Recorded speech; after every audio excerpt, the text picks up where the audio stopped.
Welcome to a mobile car mechanic review. Today we're going to go ahead and review this product sent by One Car Stereo.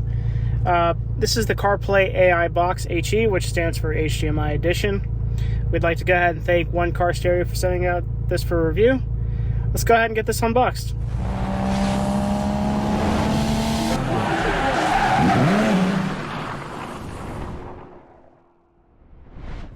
Alright, so on the bottom here it says what the device is. So this is the AI box, which has Wi-Fi.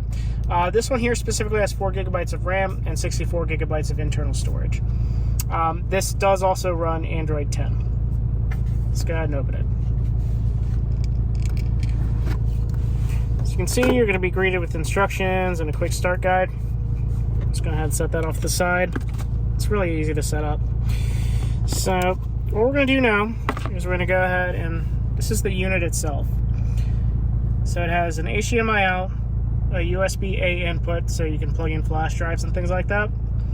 This is so you can like hook it up to like, you know, if you have like monitor, like little screens in the back and like headrests. And then of course this is the power and data interface. So that's the unit. Has like a little like California vibe, a little longboard, skateboard type deal. But here's the box. So in the box, you're going to go ahead and get a USB-C to USB-A cable. Then you're going to get a pass-through cable.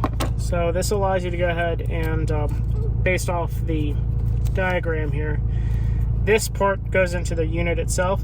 So your CarPlay or Android Auto unit, that's wired. And then this is going to go into like a cigarette lighter. And then on there, it kind of shows you how to do it.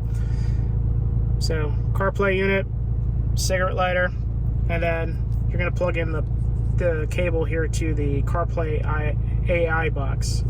So now that we got that out of the way, let's go ahead and set it up.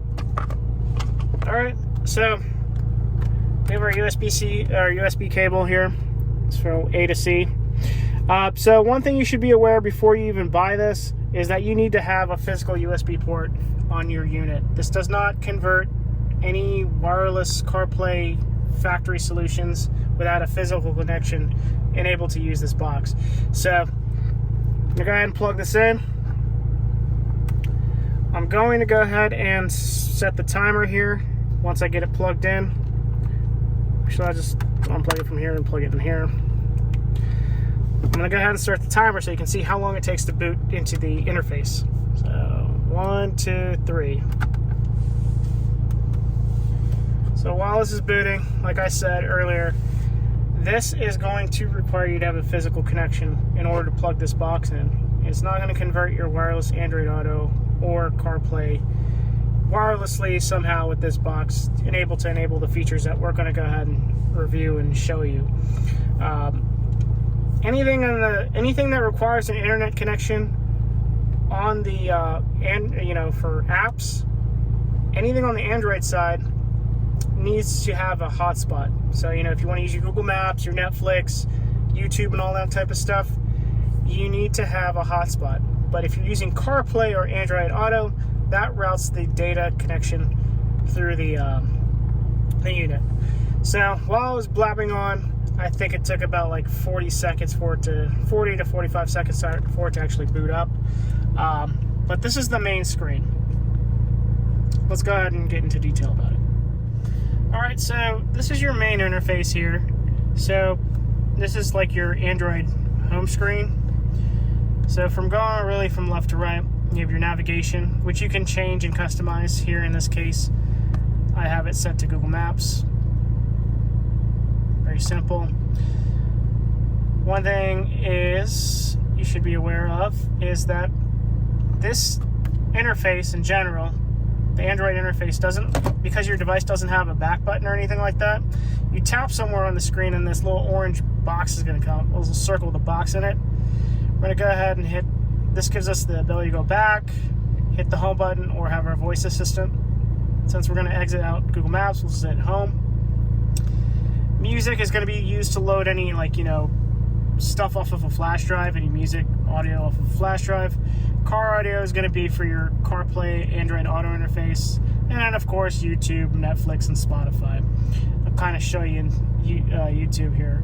But in order for any of that type of stuff to work, we have to connect to the internet. So let's do that first. I'm gonna go ahead and turn on my hotspot.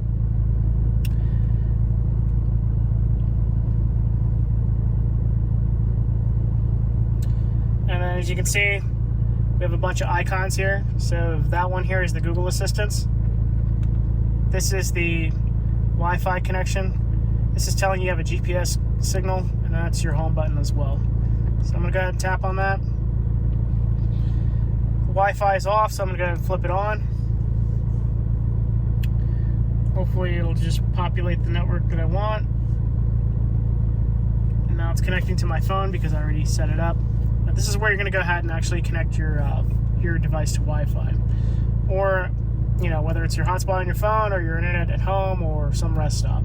So again, we'll go ahead and just tap anywhere on the screen. We'll use our little orange circle and go back to the home. Let's go to YouTube. Just kind of give you a general. It runs exactly like how it does on your phone. So we'll wait for it. As you can see, load a quick video on our channel.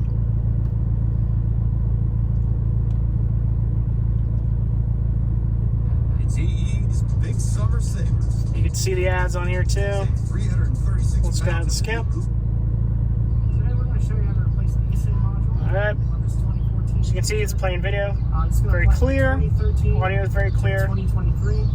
This is going to be the leak detection. Alright, so if we want to get out of here, we can also, if you want to minimize the video in YouTube, just hit the little down arrow at the top on the title. It'll bring you down. If you want to exit, again, just hit the circle, the orange circle, and hit the home button.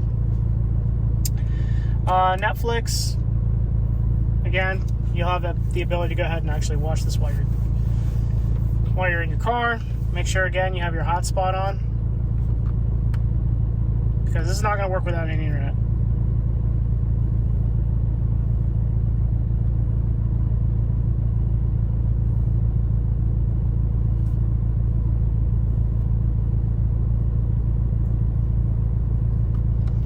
Alright, so this is Netflix, is the interface.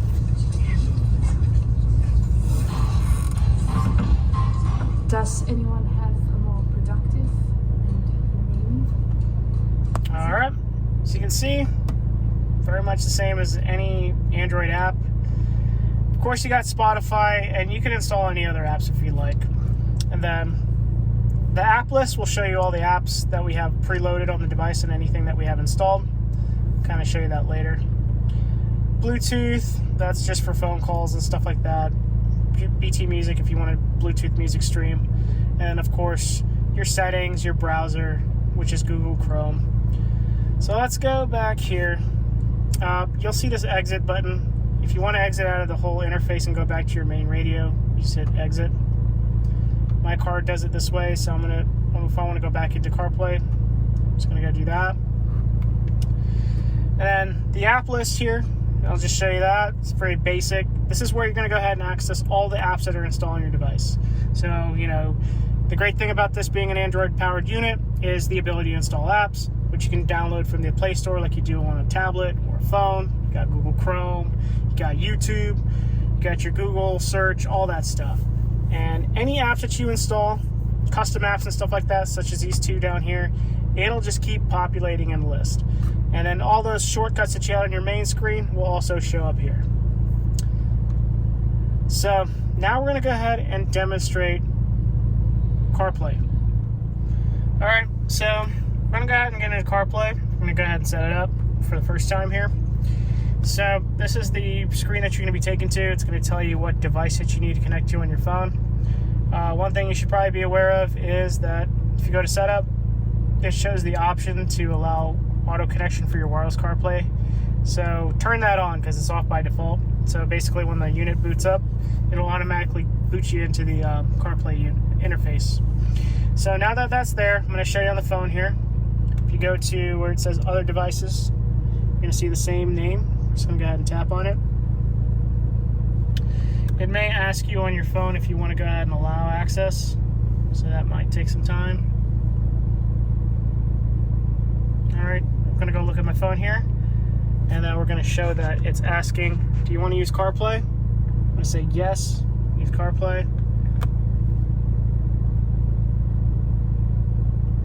And that's going to load up your regular CarPlay interface like as if it were wired. One thing I've noticed here is that there's just a slight jitter.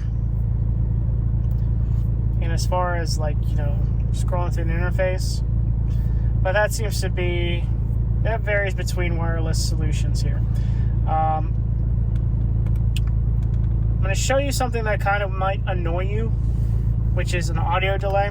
So if you are listening to music or watching a video on your phone, just know that there's going to be around 1 to 2 second delay. So we'll just go ahead and hit play.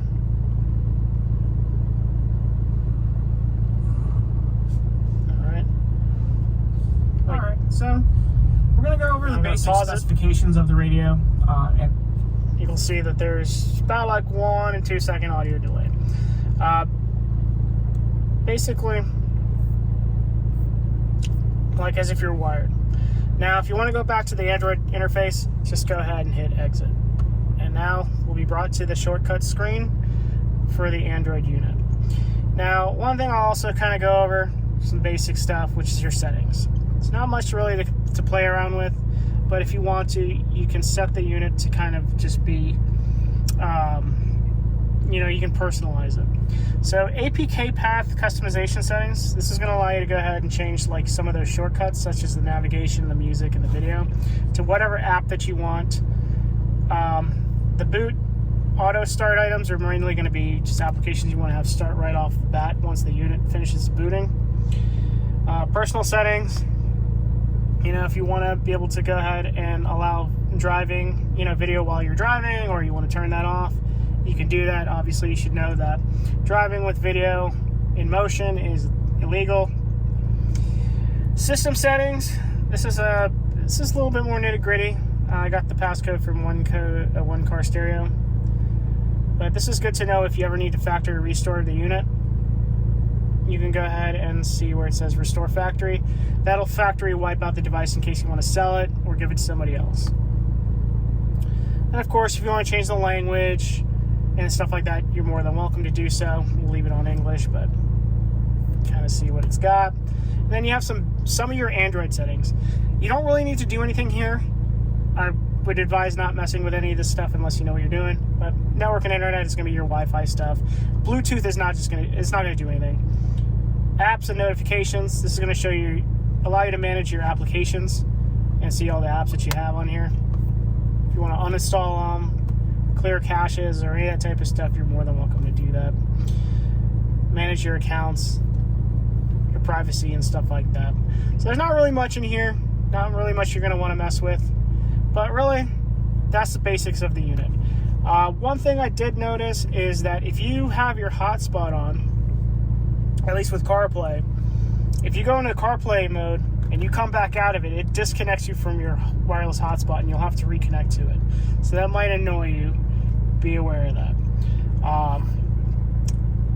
Kind of just show you, like, you know, the device does have a USB port. Kind of just show you a quick video that I saved on a flash drive here, just to kind of show you how easy it is to just load videos on here and play them on the unit. So just plug it in, and then we're gonna go to video player. All right, and it's I only have one video on here, so it's probably gonna automatically play it. But if you have multiple videos, you can hit this. It might not be hard to see, but it has like a little playlist icon. I can go to the USB and USB storage, and then it'll list all the videos that it finds on that drive. Alright, now if I want to go to full screen, because it's got the buttons and everything like that in the way, just tap on it once and then it'll go full screen. If I tap on it again, it'll bring the controls and the side interface. We're going to go ahead and pause it, because if we exit out of here, it's going to play in the background. You can also change the aspect ratio if you'd like. I'll leave it on 16:9. But we'll go back to the home button here, and then just go back to our main interface, and that's it. Alright, so to conclude the review and setup, the one car stereo car AI box is pretty cool. This is, I would say it's really good for, you know, road trips and stuff like that. For daily use, I'd probably get annoyed with the fact that it takes some time to actually boot up, and that there's, like, you know, maybe a slight delay in audio. But if that doesn't bother you, I mean, that's perfectly fine. I did use this for a couple weeks to kind of get a familiarity with the unit, and I do like it. I mean, I do like having the ability to install applications and run, you know, Netflix and all that stuff, because your phone's just not going to let you do it unless you jailbreak it or modify it in some sort of way where it'll actually let you use it in the mobile interface, which is just troublesome at times. So, and also, one thing that I did off camera was I was able to actually plug this into a TV screen, because I have an HDMI out, and I had a USB hub and plugged in a keyboard and a mouse in here, and I powered it through the USB-C port, and I was able to go ahead and actually use it as like a little computer and access the same interface that I had on the screen in my car, but at, you know, my house. So if you take this out, you know, you're like, oh yeah, I got my kids in the back, they watch the movies and all that stuff, and we want to take it to a you know, a hotel room that you're spending the night in, and you have a keyboard and mouse and HDMI cable, you can just hook this up to your TV and watch Netflix, watch YouTube, all that stuff if the, you know, the TV doesn't support it in the hotel room. But otherwise, I mean, it's relatively responsive. It's got plenty of storage if you want to install apps or side load any apps, as well as load any media on it. But also, any streaming services, you can pretty much load any streaming services through any apps on the Play Store or any of that type of stuff. So again, we'd like to say thank you to One Car Stereo. We appreciate that and setting this out for a review. And if you viewers have any questions or anything like that, or just just generally curious about the the device itself, feel free to leave any comments. We'll go ahead and do our best to answer your questions. But thank you for watching this mobile car mechanic review, and we'll see you on the next one.